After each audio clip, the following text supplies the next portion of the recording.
थाली में छलांग भी लगानी पड़ सकती है। तो अब आपको कोई जाते समय उठते समय ऐसा लग कितना डर लगता है बताओ, है ना? मुझे झटका लगता है चढ़ते समय उतरते समय तब। तो सबसे सुखद यात्रा है ट्रेन की यात्रा, है ना? बस में उल्टियां बहुत होती है ना? तो सुखद यात्रा किसकी है? ट्रेन की। लेकिन कौन यात्री सुखी है? वही यात्री सुखी है जैसे जो है लुधियाना से फ्लोर पहुंचे, जिसके पास सबसे कम सामान है और सामान यात्रा स्टेशन आने से पूर्व गेट पर खड़ा है।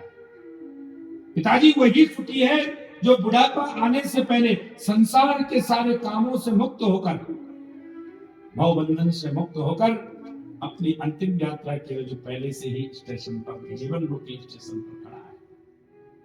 और जितना जितना कम सामान है उतना यात्री सुखी है। इस संसार से बेटा पुत्र नाते रिश्ते इनसे जो जितना मुक्त है, अंतिम यात्रा उसी की ही ज्यादा सरलात्मक है। प्रेम से बोलो जय श्री राधे। बताओ सच है कि नहीं? तो अगर जबरदस्ती स्टेशन भी आ गया और हम सामान भी बहुत सारा है और उतरेंगे नहीं तो क्या होगा? काला कोट वाला टीटी आएगा और धक्का मारकर बाहर निकाल देगा। ऐसे ही जीवन की अंतिम यात्रा में अंतिम समय पर अगर तैयार नहीं भी हुए, तब भी यम के दूत आएंगे और घसीट कर ले जाएंगे, धक्का मारकर निकाल देंगे। इसलिए ये जीवन ही हमारा नहीं है। जब जीवन ही हमारा नहीं है, शरीर ही हमारा नहीं, तो जाया सुता दुस सदा ममताम विमुंचा। तो जाया यानी पुत्र पत्नी, ये सुत बेटा, ये सब हमारे कहां से हो जाएंगे? और जब शरीर ही हमारा नहीं, तो संसार का नाता पिताश्री हमारा कैसे होगा? सूत जी शौनक जी को सुना रहे हैं, सनत सनंदन सनातन संत कुमार नारद जी को सुना रहे हैं, और इधर जो है गोकर्ण जी अपने पिता आत्मदेव जी को सुना रहे हैं। इस शरीर की तीन ही गति है, कितना भी अमीर हो जाए, या तो दफना दिया जाओगे तो मिट्टी बन जाओगे, ज्यादा से ज्यादा वो जमीन हमारी होगी तो मिट्टी बनना पड़ेगा, या जला दिया जाओगे तो ज्यादा चंदन की लकड़ी में जलकर राख बन जाओगे। और तीसरी गति है, या पड़ी पड़े जंगल, इस शरीर से कीड़े पैदा होकर कीड़े उसको खा लेंगे, या जंगल में सड़कर जो है कोई जानवर इसको खा लेगा। चौथी गति, कितने भी बड़े अमलात्मा बिमलात्मा योगिंद्र मुनिंद्र संत सन्यासी इस शरीर की चौथी गति नहीं खरीद सकते। इस शरीर की तीन गति है पिता। आत्मदेव जी ने कहा पुत्र एक बात बताओ मैं क्या करूं? कहा पिताजी एक बात का ध्यान रखना, धर्मं भजस्व सततं त्यज लोक धर्मा, सेवस्व साधु पुरुषान् जय काम तृष्णा, अन्यस्य दोष गुण चिंतनया सेवा कथा मुहुरहु रसिकां पिबत्वाम्। धर्मं भजस्व सततं त्यज लोक धर्मा। आप जो भी करते हैं, जिस धर्म में हैं, आप गृहस्थी हैं तो गृहस्थ धर्म निभाइए, आप सन्यासी हैं सन्यास धर्म निभाइए, अपने काम को ईमानदारी से करिए। कल शास्त्री जी बैठे हुए थे, हमने कहा एक विशेषता है हमारे सबकी, हमारी टीम की। शास्त्री जी से पहली बार कार्य करने के लिए हम लोग मिले हैं कि हम यजमान से नहीं डरते हैं, डरते हैं ठाकुर से। इससे यजमान आए या ना आए, वो हो या ना हो, शास्त्री जी आपने ध्यान रखना है कि कम से कम लास्ट के दिन तक 30 विष्णु सहस्त्र नाम के पाठ आपके होने चाहिए। बताओ सच है शास्त्री जी की नहीं? तो मतलब इसका क्या मतलब है? इसका मतलब है कि अपना जो कर्म है उसको निष्ठा पूर्वक करना पड़ेगा, और जो काम हमें दिया हुआ है साहब, हम प्रयास करते हैं कि यजमान उसको संकल्पित होकर जैसे दिया है, संकल्पित होकर वैसे ले भी ले। क्यों शास्त्री जी? क्योंकि आनंद तो तभी है किसी कार्य का, बाकी फल देने के लिए अपनी कोई औकात नहीं साहब, फल तो ठाकुर देता है। लेकिन डरते हैं तो भगवान से डरते हैं, यजमान की बिल्कुल भी ये नहीं यजमान आए जाए कहे। मैं तो ज्यादातर बैठता भी नहीं हूं, क्योंकि अगर ज्यादा दो प्रकार के होते हैं लोग, या तो तुमको मक्खन लगाएंगे तो काम को मक्खन लग जाएगा, होता है ऐसा कि नहीं? और ज्यादातर देखो आप, मेरा फोन बहुत कम बजता है, इसका कारण क्या है? सीधा काम से काम। उस दिन के बाद तुम कह लेंगे कभी दिन कि महाराज जी कैसे हैं, तो हम भी कह देंगे ठीक है, तुम कैसे हैं। कभी हो नहीं सकता कि अनायास कभी मेरा फोन आ जाए।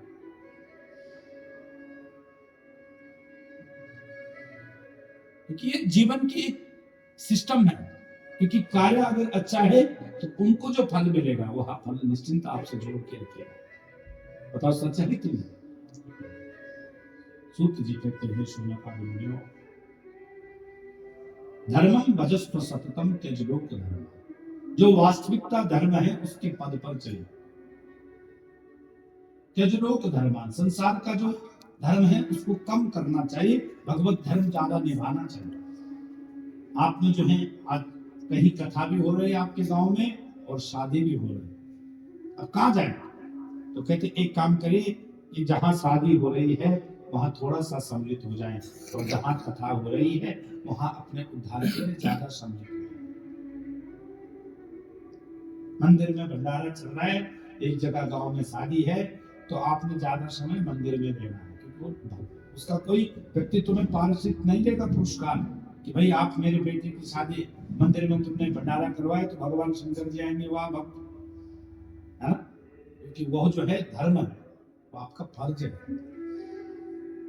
लेकिन अगर संसार में किसी के बेटी की शादी में बाल्टी उठाएंगे, काम करेंगे, देख रेख करेंगे, तो अगले दिन जो है वो यही भोगने के लिए व्यक्ति पहले आ जाएगा, भैया ये हमारा मदद करता था, हम भी आ गए, यही बराबर हो जाएगा।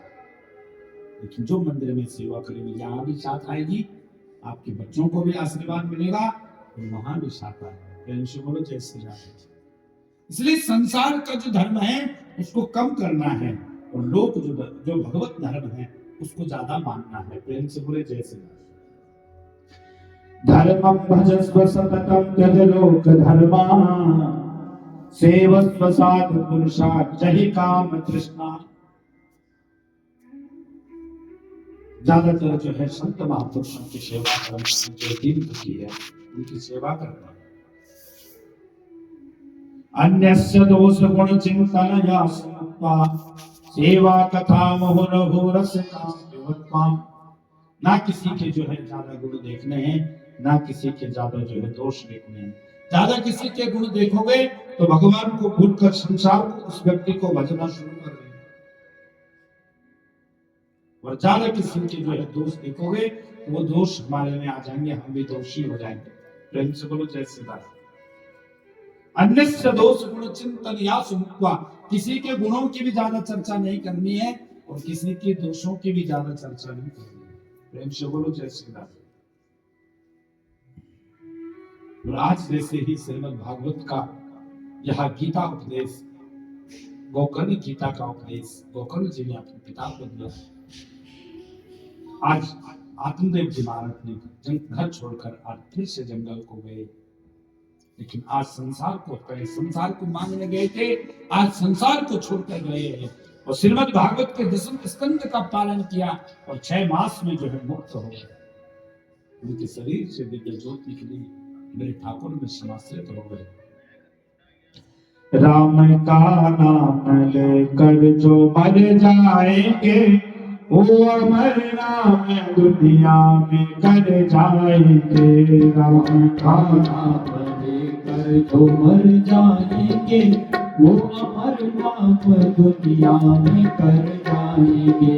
राम का नाम कर जो मर जाएंगे, राम का नाम लेकर जो मर जाएंगे, वो अमर नाम दुनिया में कर जाएंगे। वो अमर नाम दुनिया में कर जाएंगे। ये ना पूछो कि मर कर किधर जाएंगे, ये ना पूछो कि मर कर किधर जाएंगे, ये ना पूछो कि मर कर किधर जाएंगे, ये ना पूछो कि मर कर किधर जाएंगे। वो जिधर भेज देंगे उधर जाएंगे, वो जिधर भेज देंगे उधर जाएंगे, राम का नाम लेकर जो मर जाएंगे, राम का नाम लेकर जो मर जाएंगे, ओ अमर नाम दुनिया में कर जाएंगे, ओ अमर नाम दुनिया में कर जाएंगे। टूट जाए ना माला करीने में की, टूट जाए ना माला करीने में की, टूट जाए ना माला करीने में की, टूट जाए ना माला करीने में की। कीमती ये रतन सब बिखर जाएंगे, कीमती ये रतन सब बिखर जाएंगे, राम का नाम लेकर जो मर जाएंगे, राम का नाम लेकर जो मर जाएंगे, वो अमर नाम दुनिया में कर जाएंगे, वो अमर नाम दुनिया में कर जाएंगे। टूट जाए ना माला कहीं प्रेम की, टूट जाए ना माला कहीं प्रेम की, टूट जाए ना माला कहीं प्रेम की, टूट जाए ना माला कहीं प्रेम की। कीमती ये रतन सब बिखर जाएंगे, कीमती ये रतन सब बिखर जाएंगे, राम का नाम लेकर जो मर जाएंगे, राम का नाम लेकर जो तर जाएंगे, वो अमर नाम दुनिया में कर जाएंगे, वो अमर नाम दुनिया में कर जाएंगे। सीताराम सीताराम सीताराम सीताराम सीताराम सीताराम सीताराम सीताराम सीताराम सीताराम सीताराम सीताराम सीताराम सीताराम सीताराम सीताराम। राधे श्याम राधे श्याम राधे श्याम राधे श्याम राधे श्याम राधे श्याम राधे श्याम राधे श्याम। सीताराम सीताराम सीताराम सीताराम सीताराम सीताराम सीताराम सीताराम। राधे श्याम राधे श्याम राधे श्याम राधे श्याम राधे श्याम राधे श्याम राधे श्याम राधे श्याम। सीताराम सीताराम सीताराम सीताराम सीताराम सीताराम सीताराम सीताराम सीताराम सीताराम। बोले भागवत महापुराण की जय। श्री हनुमान जी महाराज की जय। सद्गुरु भगवान की जय। बांके बिहारी लाल की नमः पार्वती। हर हर महादेव।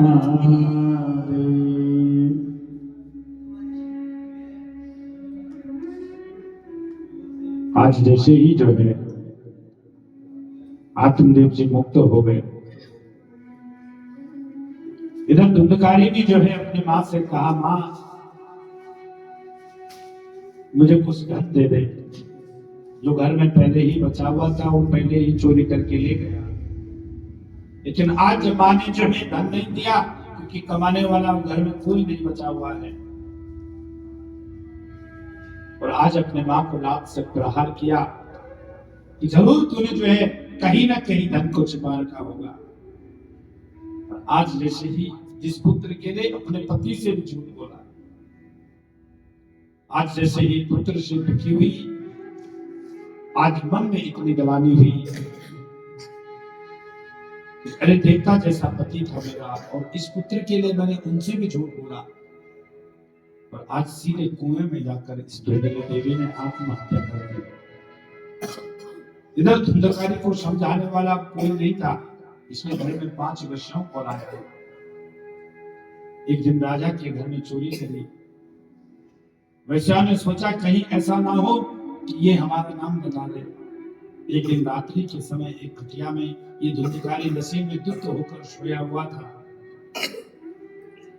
और नशे में धुत धुंधकारी को आज उन वैश्याओं ने एक रस्सी से बांधा। जैसे ही चिल्लाने लगा तो इसके मुख में गरम गरम जो है अंगार डालकर जो है इसके प्राण निकल गए। क्या चिल्लाता है, रोता है, आज कोई मदद वाला नहीं, और यहाँ जो है एक भयंकर प्रेत बन गया। इधर जो है ब्राह्मण देवता का जो घर है वो चारों तरफ से खाली हो गया। आसपास में अब कोई नहीं है, क्योंकि सबको जो है प्रेत की भाव इस घर में लगता है। गोकर्ण जी को पता चला तो अपने पिता, माँ और भाई के निमित्त गया में श्राद्ध किया। एक दिन जो है उनका मन हुआ कि मेरी पैतृक भूमि है, एक बार अपने गांव चलता हूँ। उन्होंने कहा दिन में जाऊंगा तो सब लोग परेशान रहेंगे, सब स्वागत के लिए आएंगे, इसलिए जो है रात्रि के समय जाता हूँ। और शाम के समय जैसे ही पिता के घर में प्रवेश करते हैं, यो निशा सर्वभूतेषु तस्याम जागृत संयम, सारा संसार जिस समय जागता है महापुरुष उस समय सोते हैं, और जिस समय सारा संसार सोता है महापुरुष उस समय जागते हैं। आज जैसे ही संध्या बंदन के लिए जो है गोकर्ण जी अपनी माला को जपने के लिए बैठते हैं, लेकिन ऐसा लगता है जैसे वहां कोई प्रेत है, उनके सिवा उस घर में कोई और है। जैसे आंख बंद करते हैं तो ऐसा मालूम होता है सामने से कोई मेमनाते हुए कोई बकरे का बच्चा, भेड़ का बच्चा गया। ऐसा चारों तरफ देखा तो कुछ भी नहीं। फिर से आंख बंद करने के लिए ध्यान करने लगते हैं, तो उसी समय लगता है कि जैसे कोई छाया निकली। फिर से देखते हैं कि शायद कोई है, लेकिन अब की बार तो ऐसा लगा जैसे पीठ पीछे कोई भैंसा खड़ा हो। उन्होंने कहा जरूर यहाँ कोई आत्मा है। गायत्री मंत्र से जो है उस जल को अभिमंत्रित किया, अपने कमंडल से जल लिया, और जैसे ही उस घर में थोड़ा सा छींटा लगाया, एक प्रेत प्रकट हुआ। गोकर्ण जी ने कहा कौन हो तुम जो प्रेत बनकर घूम रहे हो? उसने कहा अहम भ्राता तुदीयोस्मि धुंधकारी नामता स्वकीये मूल दोषेण ब्रह्मत्वं नास्तं मया। ये भाई मैं आपका भाई जो हूँ धुंधकारी। अच्छा धुंधकारी, तेरे लिए तो मैंने गया में श्राद्ध किया था, तर्पण किया था, और तू प्रेत क्यों बना है? कहा स्वकीये मूल दोषेण ब्रह्मत्वं नास्तं मया। अपने कर्मों के कारण जो है मैंने अपना ब्रह्मत्व जो था उसको, जो मानव जो जीवन मिला था उसको सत्कर्म में नहीं लगाया, और मैं भयंकर प्रेत बन गया। प्रेम से बोलो जय श्री राम। अब ये भाई आप कुछ ऐसा प्रयास करो जिस प्रयास करने से जो है मैं इस प्रेत योनि से मुक्त हो जाऊं। प्रातः काल गोकर्ण जी ने सारे ब्राह्मणों को बुलाया, ब्राह्मणों से पूछा कि हे प्रभु आप बताएं मेरे भाई के लिए क्या करना चाहिए। ब्राह्मणों ने कहा जिस व्यक्ति के लिए गया में श्राद्ध होता है वो निश्चिंत हो जाता है। गोकर्ण जी ने बोला मैंने तो गया में श्राद्ध कर दिया, जो क्रिया की प्रथम षोडशी, मध्यम षोडशी, उत्तम षोडशी, वो सब कर दी थी मैंने, लेकिन फिर भी गया श्राद्ध करने से मेरे भाई को मुक्ति नहीं मिली। अच्छा क्यों नहीं मिली, इसका कारण क्या है? इस पर संतों ने बहुत टिप्पणी लिखी। एक संत कहते हैं इसलिए नहीं मिली क्योंकि पहला कारण क्या है कि जब जो है हम कोई यज्ञ करते हैं उसमें आचार्य का बड़ा महत्व होता है, कि जो संकल्प बोला जाता है, जो उच्चारण किया जाता था, उस यज्ञ का फल विशेष उसी व्यक्ति को मिलता है। लेकिन सबसे पहले इसका जो गोत्र है उसी में भूल है, कि वो सोच रहे हैं कि आत्मदेव जी का पुत्र है, लेकिन ये तो उसकी धुंधली की बहन का पुत्र है। प्रेम से बोलो जय श्री राम। एक तो यहाँ पर गोत्र में जो है भूल हो गई, बताओ हुई है कि नहीं? ये तो धुंधली जानती थी, ये तो किसी को भी रात पता नहीं था। और दूसरा कारण क्या है? दूसरा कारण क्या ये है कि गया में श्राद्ध करने से निश्चिंत मुक्ति होती है, लेकिन किसकी? अरे एक पितृकर्म जब हम करते हैं तो 1 वर्ष तक पितृकर्म के बाद गया में श्राद्ध करने से मुक्ति मिलती है, क्योंकि पितृकर्म का एक परिकल्प है गया श्राद्ध करना। जैसे कहते हैं कि भाई 10वां दिन ये काम होना चाहिए, 12वां दिन षोडशी होनी चाहिए, एक वर्ष में जो है वार्षिक श्राद्ध होना चाहिए, ऐसे ही जो है गया श्राद्ध भी साल बर्बाद होना चाहिए। लेकिन उन पितरों को मुक्ति मिलती है जो साधारण पितर है। साधारण मतलब आपने कोई जो है गलती हुई आपसे, उस गलती को जो है प्रायश्चित गया में हो गया, लेकिन आप रोज मुर्गा मारते हो, रोज दूसरों का धन खाते हो, दूसरों के साथ जीवन भर आप करते रहे, आप जानते हैं गलत है फिर भी करते गए, उनको किसी प्रकार की कोई मुक्ति नहीं मिली। प्रेम से बोलो कैसे, मतलब समझ गए, अनायास की हुई गलती का प्रायश्चित है। और जो जानबूझकर की गई गलती है, इसमें तो जानबूझकर जानता है ब्राह्मण का घर है, ब्राह्मण के घर में जो है वैष्णव बनकर ही रहना पड़ेगा, लेकिन इसने जानबूझकर भी फिर भी इसने जो है क्या किया, मांस मंदिरा का सेवन किया, पिता की आत्मा को दुखाया, मां को इसके कारण जो है कष्ट झेलना पड़ा। और ऐसा जो जानबूझकर किया गया पाप है, तो गया श्राद्ध शते नापि मुक्तिर्मेहि न भविष्यति। गया में 100 बार में अगर तुम मेरे लिए श्राद्ध करोगे तो भाई मैं मुक्त नहीं होने वाला। प्रेम से बोलो जय श्री कृष्ण। इसलिए जो है तो ब्राह्मणों ने कहा गया श्राद्ध अंतिम प्रेत कर्म का जो है सार है। अगर गया श्राद्ध से मुक्त नहीं हुआ है तो निश्चिंत जो है अब हमारे पास कोई उपाय नहीं। तो आज गोकर्ण जी ने भगवान सूर्य का ध्यान किया और सूर्य भगवान से कहा, ध्येयं सदा सवितृमण्डलमाद्यवर्ती नारायणा सरसिदासन सन्निविष्टा केयोरिवान् मकरकुण्डलवान् किरीटी आरे हिरण्मयवपूर्णित शंख चक्र। हे भगवान सूर्य नारायण, आप जगत के साक्षी हैं, तुभ्यं नमो जगत साक्षिन् ब्रूहि मे मुक्ति हेतुकम् तच्छ्रुत्वा दूरः सूर्यः स्फुटमित्यभाषा। हे भगवान सूर्य नारायण, आप जगत के साक्षी हैं, तुभ्यं नमो जगत साक्षिन्, आप जगत के साक्षी हैं। और आप बताएं मेरे भाई धुंधकारी को गया श्राद्ध से भी मुक्ति नहीं मिली, अब उसको क्या करना चाहिए कि वह मुक्त हो जाए। उसी समय भगवान सूर्य कहते हैं, आकाशवाणी हुई, ये गोकर्ण अगर जो है तू श्रीमद् भागवतान मुक्ति सप्ताह साप्ताहिक विधि से अपने भाई के लिए अगर तू भागवत करवाएगा तो निश्चिंत जो है धुंधकारी को मुक्ति मिलेगी। आज सुंदर व्यासपीठ बनाई गई है, व्यासपीठ बनाते हुए जो है 7 दिन तक दिव्य कथा हुई, प्रेत का आह्वान हुआ। प्रेम से बोलो जय श्री राम।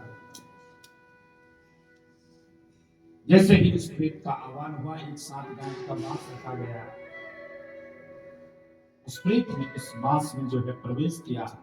दिन में कथा हुई, रात्रि को जो है धुंधकारी ने उस कथा को सुना। पहले दिन की कथा हुई तो एक गांठ फट गई, दूसरे दिन दूसरी, 7 दिन में 7 गांठें फटकर जो है वहां प्रेत मुक्त हो।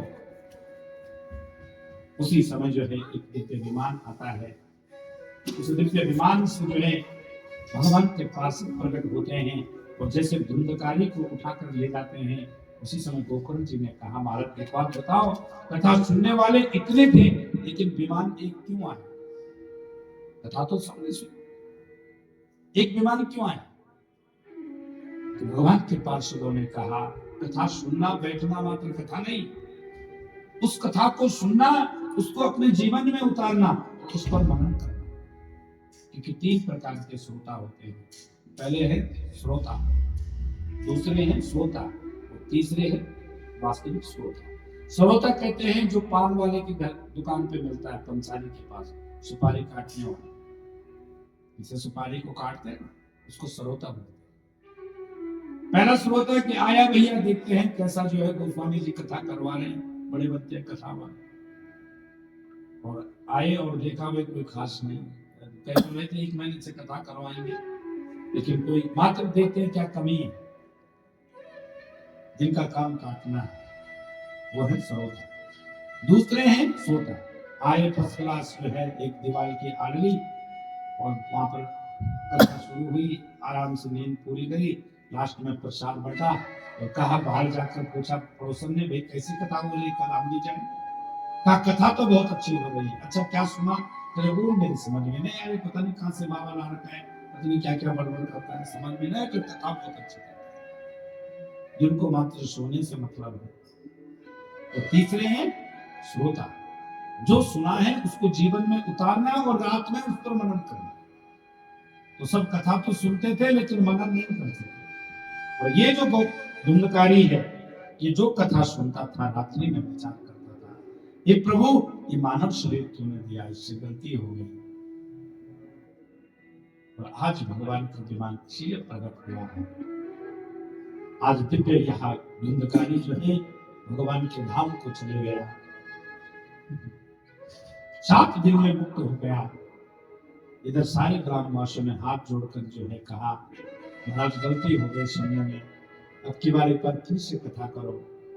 और जैसे ही फिर से कथा के लिए कहा, फिर से गोकर्ण जी को व्यासपीठ पर बिठाया, साप्ताहिक विधि से कथा हुई, तो साक्षात भगवान नारायण ही प्रकट हो गए।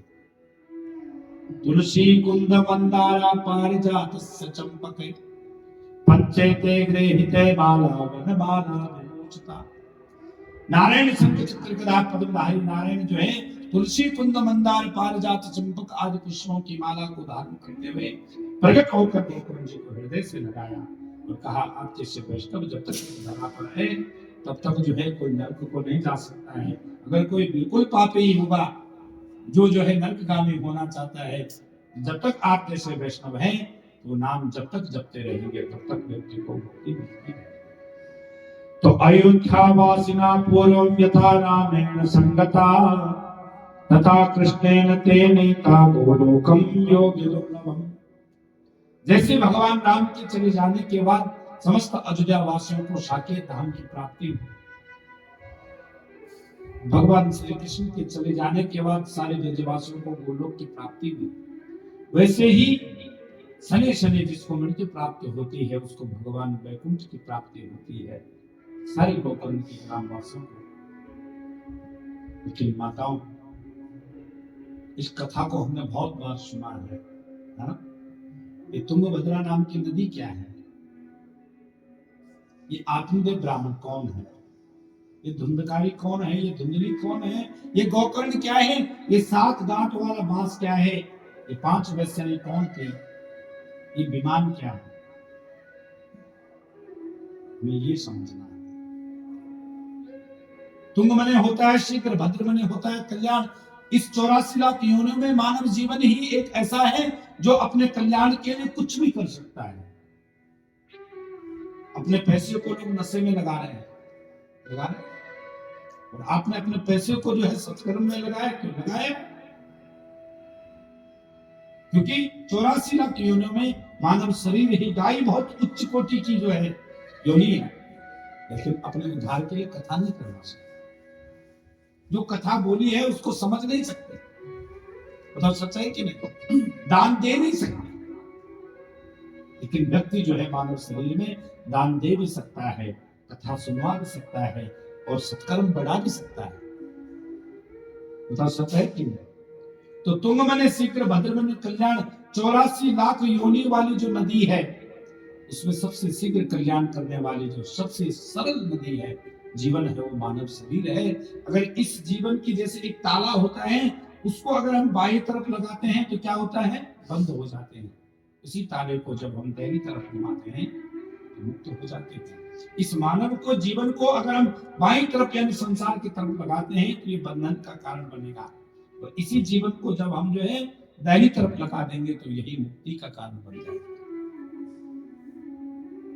आत्मदेव कौन है? जो शाश्वत है, तेजस्वी है, पंडित है। प्रत्येक जीव जन्म होते ही आत्मदेव है, जिसमें कोई विकार नहीं है।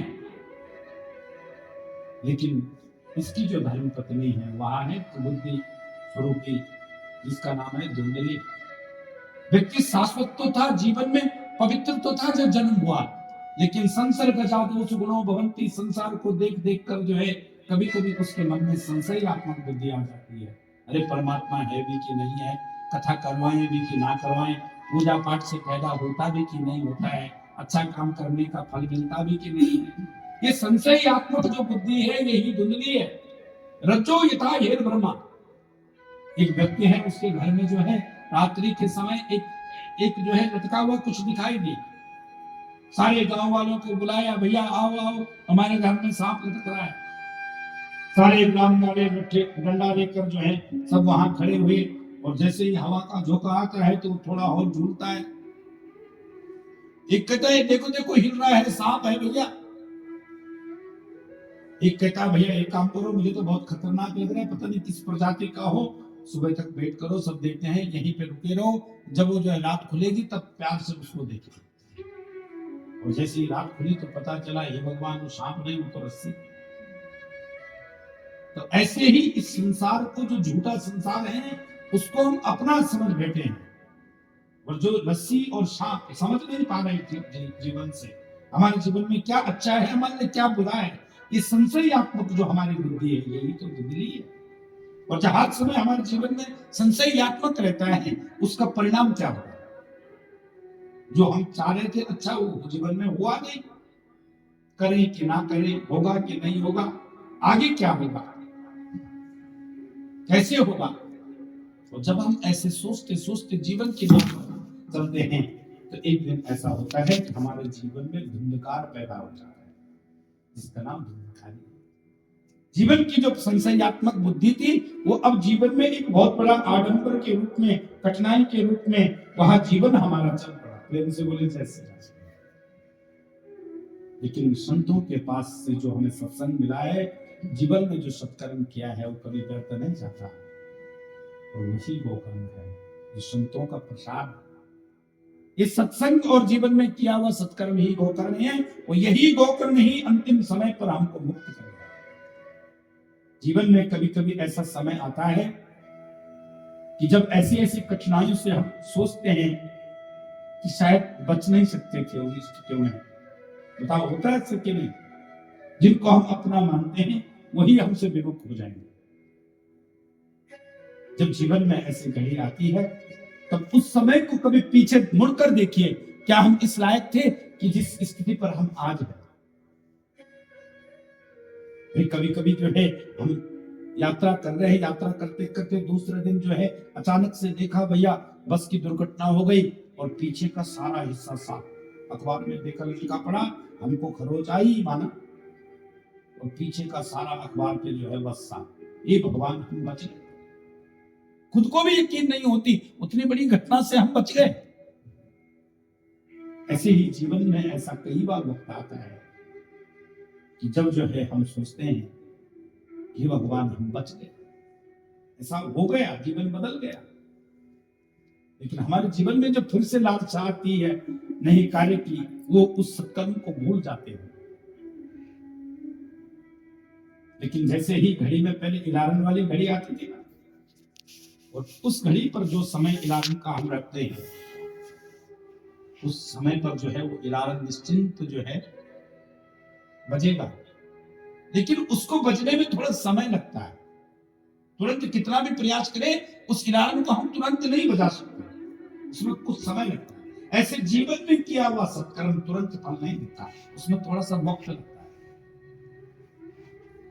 कभी कभी बड़ी घटना से हम बच जाते हैं, और कभी कभी पता चलता भैया माता पहले दिन दिखी थी, अब जो है वो माता नहीं दिख रही, क्यों नहीं आई? करे बेटा बस क्या करे, करवट ले रहे थे, अचानक से बेड से नीचे गिर गए, और आजकल वो पी जाए जा रहे। कभी कभी बेड से करवट लेते भी ऐसी स्थिति आ जाती है, बचने के चांस नहीं होते। कभी कभी बड़ी घटनाएं भी हमें परमात्मा आगे हमारे सत्कर्मों को करकर भी जो है आगे कर देते हैं। बताओ सच्चा है कि तो जो ये संशयात्मक जो हमारी बुद्धि है, यहाँ जो है धुंधली है, उसका जो परिणाम है यही धुंधकारी है। और जो संतों का किया हुआ दिया हुआ प्रसाद है, जीवन में किया हुआ सत्संग है, यही तो गोकर्म है, यही हमको मुक्त कराएगा। ये 5 विषय क्या है जो इस जीवन हमारा जब धुंधकार बन गया, जो करना था उस मार्ग पर हम चले नहीं। संतों ने बताया भी, वेदों ने सुनाया भी, संतों ने सुनाया भी, वेदों में लिखा भी, लेकिन हम उस मार्ग पर नहीं चले। ये जो धुंधकारी है, जीवन धुंधकारी बन गया, और 5 विषयों को पालन करते हुए इसने अपने प्राण त्याग दिए। आंख कहते हैं कि मुझे सुंदर देखना है, ये एक विषय है। जुबा कहती है मुझे सुंदर चखना है। कान कहते हैं मुझे सुंदर सुनना है। नासिका कहती है सुंदर सूंघना है। हाथ कहते हैं सुंदर स्पर्श करना है। सोचा था कि आज कथा में जाएंगे, तब तक कहा भैया कथा में क्या सुनना है, आज पिक्चर देखने चलते हैं। जीवा ने कहा कि मैं आज व्रत रखो, जप करो, तप करो, ध्यान करो, परमात्मा को भावो। तो मन कर रहा भैया कौन व्रत के चक्कर में पड़ रहा भैया, ऐसा करते हैं आप तो फर्स्ट क्लास बाजार में जाके जो है पकौड़ियां खाएंगे, बारात में जाएंगे, बारात में छप्पन लोग खाएंगे। पर इन्हीं 5 वेश्याओं की पूर्ति करते करते ये धुंधकारी चरपाई पर पड़ा एक दिन 4 कंधे पे जो है लेकर सब चली गई। अंततः तो जो है आग लगा दी गई और चिल्लाता हुआ सबको पुकारता हुआ यहाँ अंततः भटकता भाई प्रेत बन गया। पुनर्जन्म पुनर्जन्म इसी चक्कर में बार बार घूमता रहा। जीवन में जो किया हुआ दान था, की हुई सत्संगति था, पुत्र ने जो तप किया, जप किया, व्रत किया, तब जाकर जो है भगवत कृपा से यहाँ धुंधकारी मुक्त हुआ। बोलो जय श्री राम। छोड़ चला बंजारा हटड़े, छोड़ चला बंजारा हटड़े, छोड़ चला बंजारा हटड़े, छोड़ चला बंजारा हटड़े, छोड़ चला बंजारा हटड़े, छोड़ चला।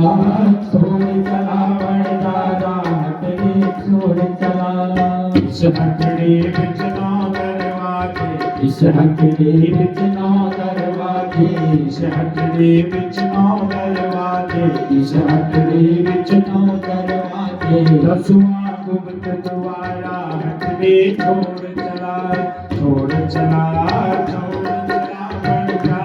हटड़े, छोड़ चला बंजारा हटड़े, छोड़ चला बंजारा हटड़े, छोड़ चला। इस हटड़े बिच 7 समुंदर, इस हटड़े बिच 7 समुंदर, इस हटड़े बिच 7 समुंदर, इस हटड़े बिच 7 समुंदर। कोई मीठा कोई खारा हटड़े, छोड़ चला बंजारा हटड़े, छोड़ चला बंजारा हटड़े, छोड़ चला।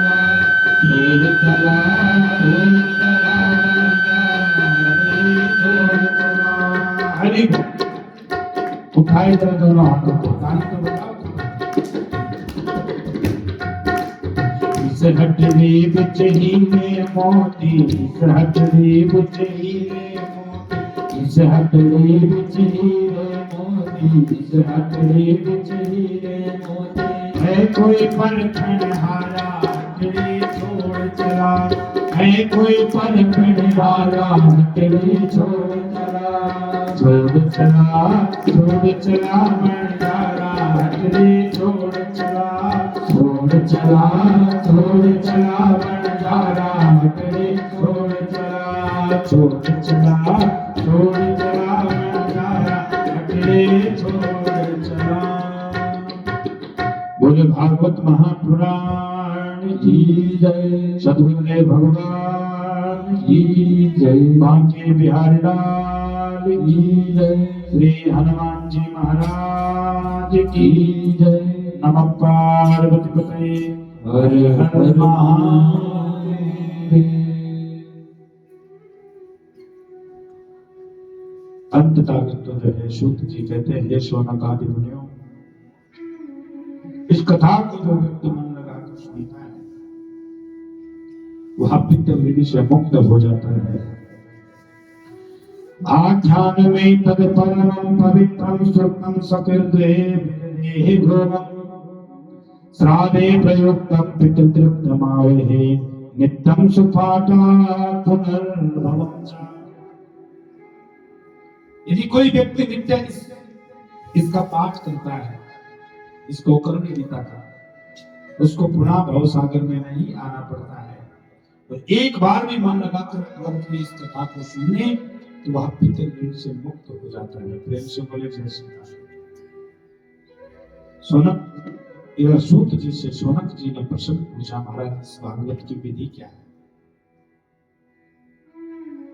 कहते हैं सबसे पहले जो है, जैसे बेटी के ब्याह के लिए खूब धन इकट्ठा करते हैं, वैसे जो भागवत के लिए जो है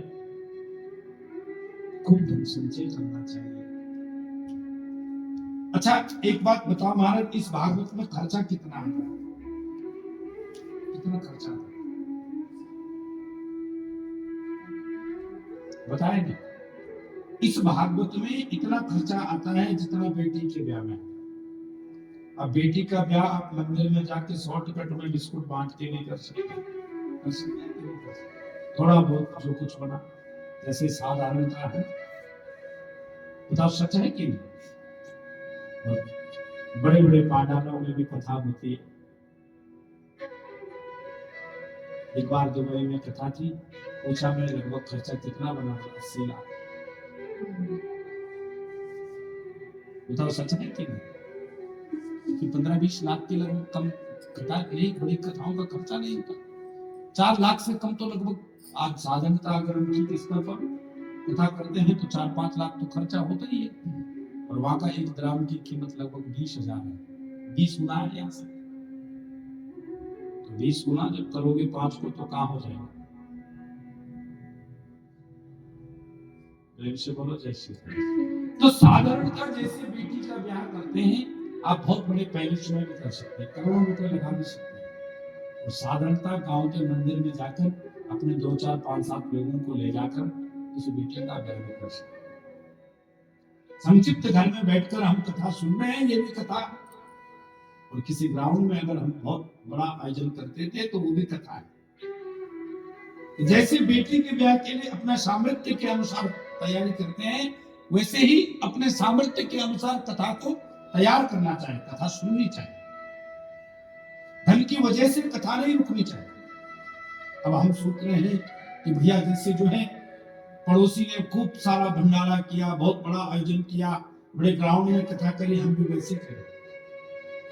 लेकिन करें कहां से? मन है तो दिखावे के लिए कथा नहीं होती। मात्र 2-4 ब्राह्मणों का कम से कम वर्ण करें, जो भगवान का नाम को ले। व्यासपीठ पर वैष्णव होना चाहिए, विप्रकुल से युक्त होना चाहिए। जिसको एक बात जरूर पूछिए कि जिसको आप व्यास बुला रहे हैं वह ब्राह्मण है? आजकल तो जाति कुजाति भयो मांगता। अरे विचार करिए, जब घर में कोई जनेऊधारी धारी कोई घर में पुरुष होता था तो हमारे माता लोग उसको 4 दिन रजोसुला स्थिति में पानी भी नहीं देती थी। बताओ माता सच्चाई कि नहीं? हमारे घरों में तो आज भी नहीं देते हैं। लेकिन आजकल जो है देवियां इतनी कथा कर रही है कि उनके जो है 2-2 साल की बुक है। प्रेम से बोलो जय श्री राम। अरे जिस भगवान के सामने स्त्री पर्दा लेकर 4 दिन रजोसुला स्थिति में नहीं जाती थी, दुर्भाग्य है आज ऐसा जमाना आ गया, इस कथा को इस स्थिति पर बना दिया कि आज व्यासपीठ पर रजोसुला स्त्रियां भी कथा कर रही हैं। बताओ सच है कि नहीं? हम सुन रहे हैं। इसलिए यहाँ पर व्यास जी ने पहले ही कह दिया कि वक्ता कौन होना चाहिए? वक्ता वैष्णव होना चाहिए, और ब्राह्मणी और ब्राह्मण का ही पुत्र होना चाहिए, विरक्त वैष्णव। और उसके बाद महाराज इस कथा के नियम क्या है, कब करना चाहिए? कहते अगर सकाम हो, किसी कामना युक्त हो, तो जैसे बेटी के ब्याह के लिए पंडित जी को पूछकर दिन देखते हैं ना, ऐसा ही दिन देखना चाहिए। अगर निष्काम हो, कोई कामना नहीं, अगर भाई पितरों के उद्धार के लिए कथा है तो मोक्ष तिथि का उस पर गणना की जाएगी। अगर किसी विशेष कामना के लिए कथा है तो जैसे बेटी के लिए जो है किसी कार्य के लिए कथा का दिन देखते हैं, वैसा दिन देखना पड़ेगा।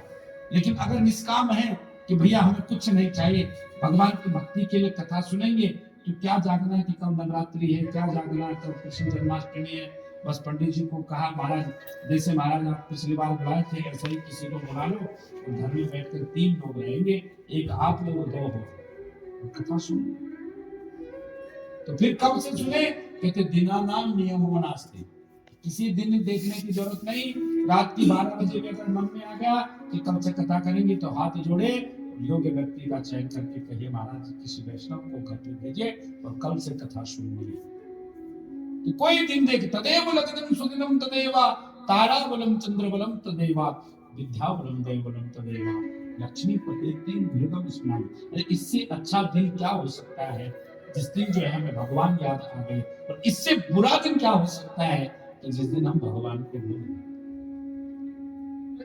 तो दिनानाम नियमो नास्ति, किसी दिन की आवश्यकता नहीं, किसी नियम की आवश्यकता नहीं। अगर निष्काम भाव से कथा है उसको कभी भी कर सकते हैं। अच्छा, कथा का क्या खाना चाहिए? क्योंकि भोजनम तो बलम, जैसे वैसे 7 दिन तक निराहार रहना चाहिए।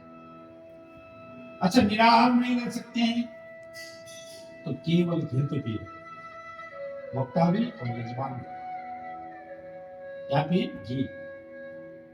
अगर भोजन घृत भी नहीं पी सकते हैं तो फलाहारेण वा भाव्यम एक भुक्तेन वक्त, एक वक्त भोजन करें और एक वक्त फलाहार करें। अगर फिर भी मन जो है ऐसा करता है कि भैया क्यों कथा करी, भूख के बिना नहीं रह सकते हैं, भोजन के बिना, तो संत कहते हैं भोजनम तो वरम मने कथा श्रवण कारकम। भोजन इसलिए नहीं करते हैं कि कथा में विघ्न ना हो, क्योंकि जितनी बार जो है आप सोच आदि क्रियाओं के लिए जाओगे उतनी बार स्नान करना पड़ेगा, और जब क्रियाओं में ज्यादा लगोगे तो भजन कब करोगे? नहाने में, कपड़े धोने में, कपड़े बदलने में, श्रृंगार करने में 7 दिन तो ऐसे ही चले जाए। तो ऐसा करें कि आप एक बार नहीं 7 बार भोजन करो, दिन रात भोजन करो, लेकिन कथा मत छोड़ो, कथा मन लगाकर सुनो। भोजनम तो वरम मन में कथा श्रवण कारकम, खूब भोजन करो, खूब कथा सुनो, लेकिन हमारी कथा कम नहीं होनी चाहिए। और कम से कम जो है, अगर आप दीक्षित नहीं है तो जो वक्ता है उससे 7 दिवस तक कम से कम भगवत नाम लो, पूछो, आदेश पूछो कि कौन सा मंत्र जपे, और ज्यादा से ज्यादा जो है इन 7 दिनों में भगवान का नाम, ऐसा नहीं कि पंडित जी ही जपेंगे हमारे लिए, हमें खुद भी जपना चाहिए। और जब ऐसी कथा होगी तो निश्चिंत जो है वह कथा सभी पापों से मुक्त करने वाली कथा होगी। आज जैसे ही यहाँ श्रीमद् भागवत का महात्म्य का स्वरूप बताते हुए कहते हैं कि श्रीमद् भागवतम पुण्यम आयनायोग्य पुष्टिदम पठनात् श्रवणात् वापि सर्व पापे प्रमुच्यते। यह श्रीमद् भागवत की जो कथा है, यह जो है इसको जो सुनता है, इसको जो पढ़ता है, इस सर्व पापे प्रमुच्यते, सभी पापों से हमको मुक्त कर देते हैं। आरोग्य को देने वाली यह कथा है, निश्चिंत जो है सबको मुक्त करने वाली। से बोलो जैसे ये तो था भागवत का महात्म्य, क्या था? महात्म्य। यहाँ से अब भागवत प्रारंभ है। यहाँ जो है स्कंद पुराण से लिया गया, हाँ सर, स्कंद पुराण से। और जैसे जो है पहले पंडित जी ने, शास्त्री जी ने बताया भैया कथा करोगे तो निश्चिंत आपके घर में, है ना, ऐसा लाभ होगा, ऐसी स्थिति होगी। उसने भागवत करवाया, उसको ये लाभ हुआ, आपके मन में प्रीति हुई, भैया इतनी अच्छी कथा करने से लाभ होगा, भगवान की कथा सुनेंगे बहुत आनंद आता है, तो फिर से आपके मन में भाव आया, हम भी कराएं। तो अब ये महात्म्य था कि भाई अब आगे जो भागवत कथा शुरू होने वाली है, इसमें ऐसे बहुत प्रकार की कथाएं हैं। ये परिचय था जो दूसरे पुराण ने बताया, अब जाकर भागवत प्रारंभ हो। प्रेम से बोलो जय श्री राम। जन्मादिस्यतोन्वयादितरतश्चार्थेष्वविद्यास्वरा तेने ब्रह्महृदाय आदिकवये मुह्यन्ति सूरया तेजो वायुर्गतं यथा विनिमयो यत्रापि सर्गो मृषा धाम्ना स्वेन सदा निरस्तकुहकं सत्यं परं धीमहि। भगवान के स्वरूप के बारे में बताया, कैसा है परमात्मा। जन्माद्यस्य यतों भयादितरतश्चार्थेष्व विद्यास्वरा, जो परमात्मा जन्म आदि इससे विकारों से परे हो, किससे परे है? जन्म आदि से विकारों से। चाहते स्व विद्या स्वराट, वह विराट स्वरूप है। तल वितल सुतल महातल रसातल पाताल आदि 14 भवन जो है इस परमात्मा के स्वरूप के विराट स्वरूप में विराजमान है। तेने ब्रह्म हृदय आदि तो ये